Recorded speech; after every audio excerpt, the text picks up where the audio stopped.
In Watch Dogs 2, we've expanded our hacking tools to give the players more options. By tapping and releasing the L1 shoulder button, we can do a contextual quick hack on this person.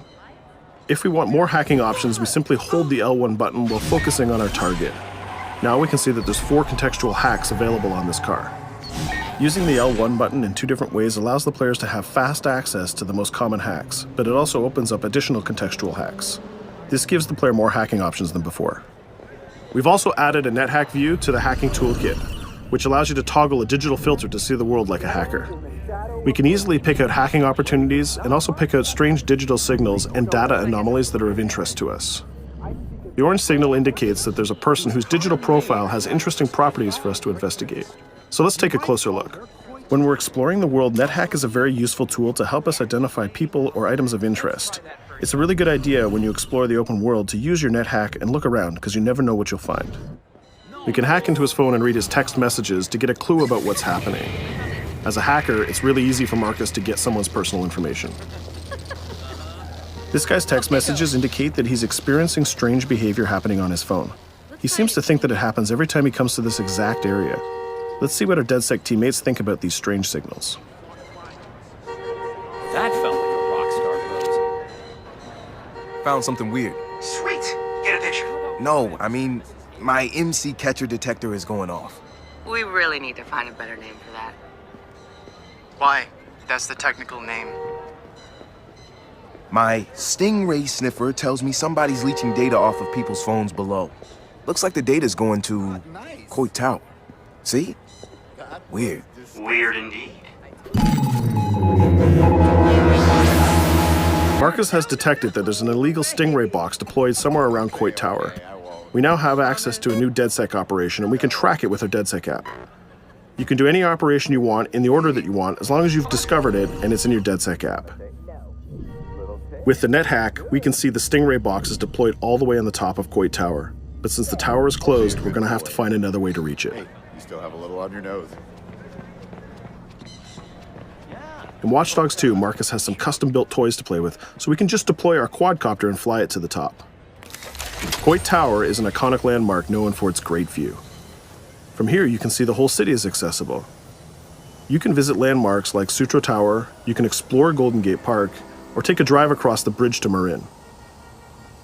You can sail the bay on a sailboat, or you can visit Alcatraz, or maybe take a selfie with the sea lions on Pier 39. You can also travel across the Bay Bridge to Oakland, or take the freeway south to Silicon Valley. You can also take your time and explore San Francisco's diverse neighborhoods like Chinatown, Castro, or even the Tenderloin. With the drone, we can easily hack into the Stingray box and track its source. This one is operated by Greystrom, who are illegally installing these boxes all across the city. The open world is full of opportunities like this DedSec operation. All you have to do is explore the environment using NetHack and the Profiler to find them all.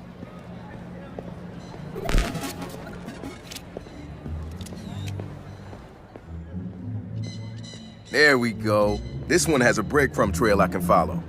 Nice. Where's it go? Looks like Greystrom set up a warehouse out by the piers. You want to bet I can find some shady shit in there? Definitely some shady shit in there.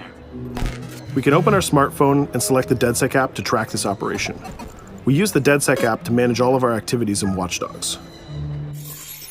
We can see the objectives on our map, and it's not very far, so we can drive there pretty quickly. The Noodle Map app can be used to locate different landmarks and areas of interest. The entire Bay Area is yours to explore from the very beginning of the game, so you don't need to unlock anything. There's also a shop on Pier 39 where we can customize Marcus's outfit, and there's some other open world activities we can check out along the way too. Let's take this car and head down to the waterfront. Cars are particularly vulnerable to a hacker like Marcus, and you can acquire a skill that allows you to simply unlock any car in the game with your phone. One of the biggest feedbacks we got from the fans after the first Watch Dogs game was about the driving. We've significantly improved the driving to make it more responsive and accessible to a wider number of players. Driving was reworked extensively with a team of experts from Ubisoft Reflections.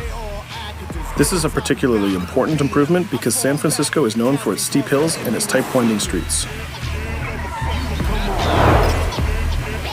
Of course, driving and hacking go hand in hand, and you can still hack steam pipes, traffic lights, and you can also hack individual vehicles. As you can see, it's much easier to drive through the city in Watch Dogs 2. Let's pull up here at iconic Pier 39 and take a quick look around. I am so proud of us for voting Miranda in. She's fantastic. Up ahead is a clothing store, so let's go give Marcus a new look. Each clothing store has the style of the people who live in that area, so as you travel around the world, you can start to build a wardrobe that's as diverse as San Francisco itself.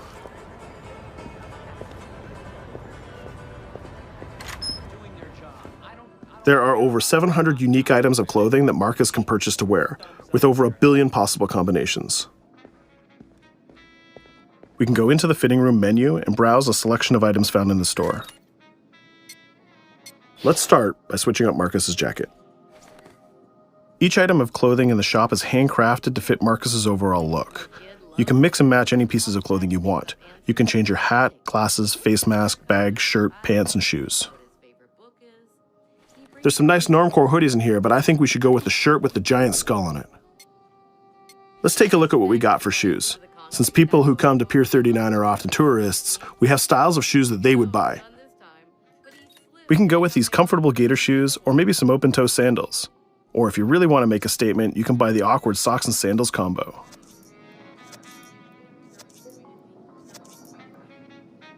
In the end, though, I think we should go with Stars and Stripes Chucks. We could really stay here all day trying on clothes, and each store has a wide variety of clothing options, so you can really make Marcus look the way you want. From biker leather to hip-hop, from pinstripe suits to tie-dye tank tops, you can really craft the look that's unique to you. In Watch Dogs 2, you manage your activities from your smartphone. There's an app shop, a media player, the DedSec app, and a research app that allows you to develop new skills. Let's take a look in the app shop to find the ScoutX app. San Francisco is full of iconic landmarks, so as you explore the world, you'll find new ScoutX objectives in the app. Once we've installed it, we can find nearby landmarks and go check them out. When you visit San Francisco, there's so many great landmarks to visit. The ScoutX app will be like your tour guide in Watch Dogs 2. We're right near the crab statue on Pier 39, so let's go to that one right now.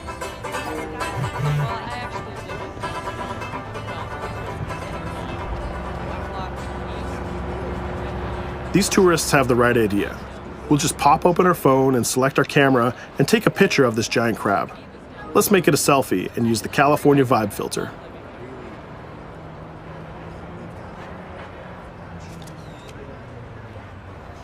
What's that? Uploading the photos to the ScoutX app will give you more followers, and you'll need those followers to progress through the game. So we had a look around and we bought some new clothes, but let's get back on track and head to that next pier, and we'll take care of that stolen data at the Greystrom site.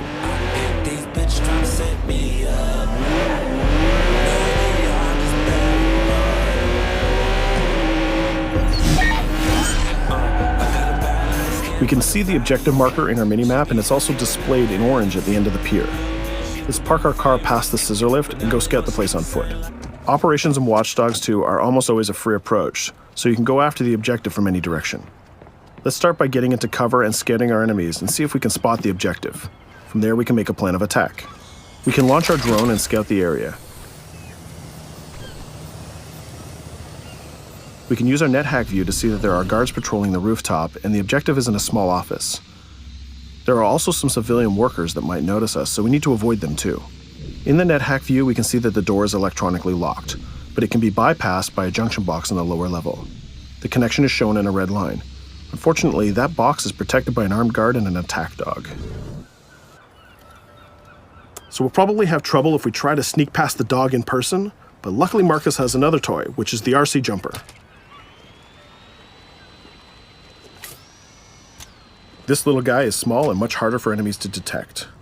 The RC jumper is another DedSec gadget that gives Marcus a different way to approach obstacles in the layout.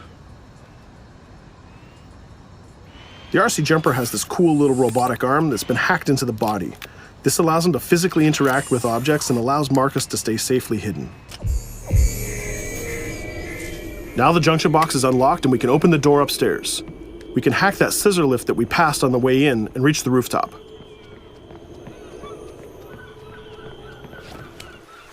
By hacking into the OS of the scissor lift, Marcus can take remote control of it. Not only can you raise it up and down, but you can actually drive it around anywhere you want in the world. This level of control gives players total freedom when dreaming up an approach to a mission. first challenge is to get past the guard in front of us. So let's hack into the security camera and see how he might be vulnerable.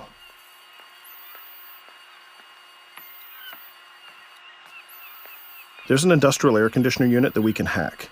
We can set it to explode when the guard comes close, and we can hack it to attract the guard with a strange noise. The guard will go investigate the noise and walk straight into the trap we set. Shit. Does anyone know first aid?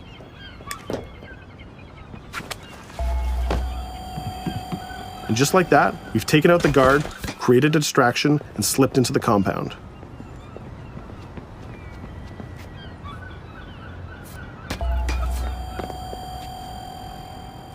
A more direct way to neutralize a guard is to use the non-lethal stun gun. Marcus has an array of non-lethal tools and techniques, and you can complete the entire game without actually killing a single enemy. Since we already unlocked this door with our RC jumper, we can just quick hack it to open it. Now we're in the room, we just need to install one of our custom DedSec boxes into this Bloom terminal, and we've completed our final objective. All that's left to do now is escape undetected. Each operation we undertake will give us more followers. And more followers will allow you to take on even bigger operations. So let's get off this pier and explore a little bit more.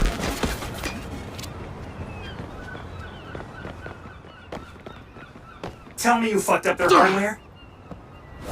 I left an expensive little present in their system, and they're going to pay for it. Damn, you sound like Jimmy Siska. Hell yeah!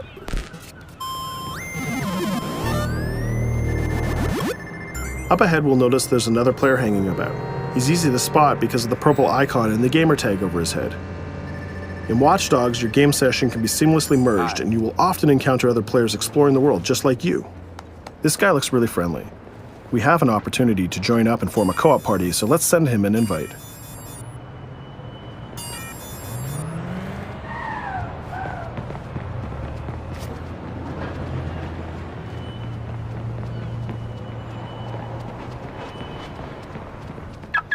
Now that we're joined in a session, we can complete co-op missions together and take on even bigger and tougher targets.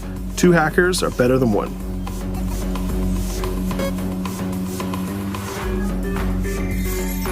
We're going to head across the bay to Prescott, which is in North Oakland, to infiltrate a gang lair. We can get there by driving across the Bay Bridge together.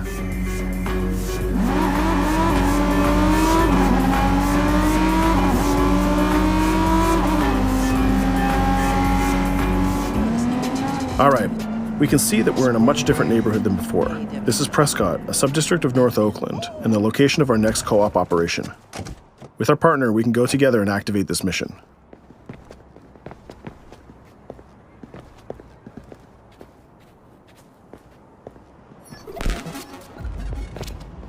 Marcus, we have operations popping up everywhere. Some of them are 2 hacker jobs. Where you need me? Sending you the coordinates. And Marcus, it works both ways. When you need help, fire off a call and we'll send someone your way for the assist. This area is a free approach, so we can tackle it any style we want. Since we're now 2 hackers working together, we'll cover our partner from the sky and help him out with some well-timed hacks. We can distract this guard by hacking his phone, and our friend will take him down very stealthily. We'll continue to scout the area and find more lookouts, like this gang member on the rooftop. We can automatically tag them, and once they're tagged, both players can see them. Our partner is going to sneak up on the rooftop and take out this guard, and we can help him with some well-timed hacks. If we use a contextual hack on this transformer box, we can attract the guard. Our partner has an easy shot with his stun gun from that distance.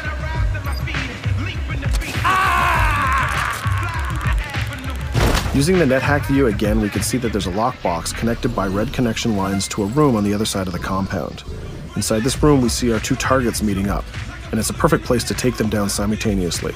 We need to get that box unlocked and get into that room. As we continue to scout this area, we can see this compound has a lot more guards than the last one, and they look very heavily armed. We'll need to take care of these guards if we get detected. There's also a car parked in the garage, so we might need that to escape later. Let's go back to our friend and get him to disable that junction box so we can unlock the door to our target. The drone has a lot of flexibility, and it's small and hard to detect, but the trade-off is that you can't physically interact with objects like this junction box. But it's not a problem for our man on the ground to do that for us. The signal lines have changed from red to blue, so now we know that we can open the doors and get to our targets. scouting phase is done, so let's get up on that rooftop with our partner and get close enough to neutralize these enemies. We can hack these junction boxes and set a proximity trigger on them. They'll explode if an enemy passes through them, but they won't be triggered if we pass through them ourselves. We can also deploy electroshock mines from our inventory, and they're fully hackable too. It's a good idea to leave traps for your enemies in case they try to flank you. Our partner is camped out by the door ready to rush into the room, but we're going to create a distraction first. We'll get into position behind these crates, and this time we'll launch our RC jumper. Once our partner opens the door, we'll zip in and create a distraction.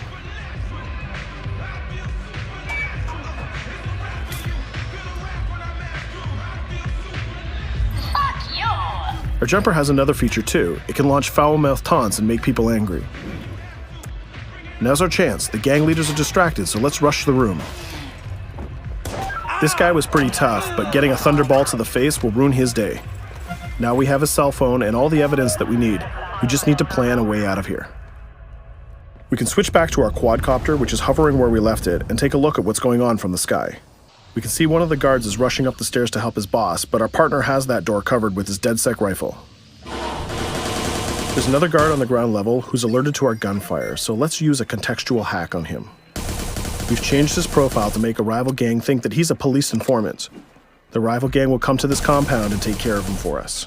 Things are heating up, so we're going to have to improvise a little bit. We can hack the car in the garage and reverse it away from the enemies so we can use it for our getaway.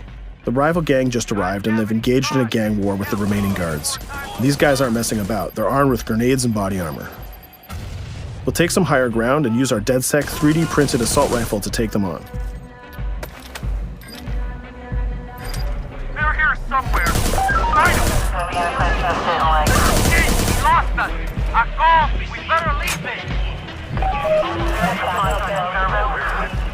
There's still one guard left, so we can hack his headset, which leaves him vulnerable to a takedown.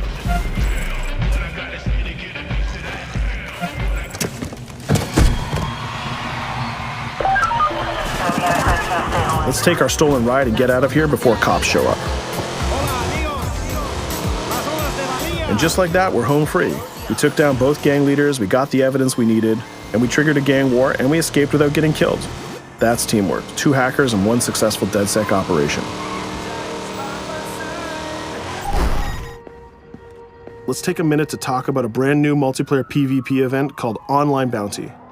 When the player commits a crime, the police will respond and pursue the player until he can escape from the police. We call that the felony system. While you're in the felony, a bounty event can occur. A bounty event allows up to 3 other online players to join the pursuit and try to kill the player for as long as the felony lasts. As the target player of the bounty, your objective is to evade the felony and the pursuing players. Rewards are given for neutralizing the hunters. And the objective of the hunters is to neutralize the target player. Bounty is a seamless PvP event that's triggered by your player style and how you interact with the police. If you are the type of player who's always in conflict with police, you'll have a higher chance of having a bounty placed on you. But if you can neutralize the hunters, you'll get additional rewards. I hope you've enjoyed our walkthrough of the open world of Watch Dogs 2, and I hope to see you online November 15th.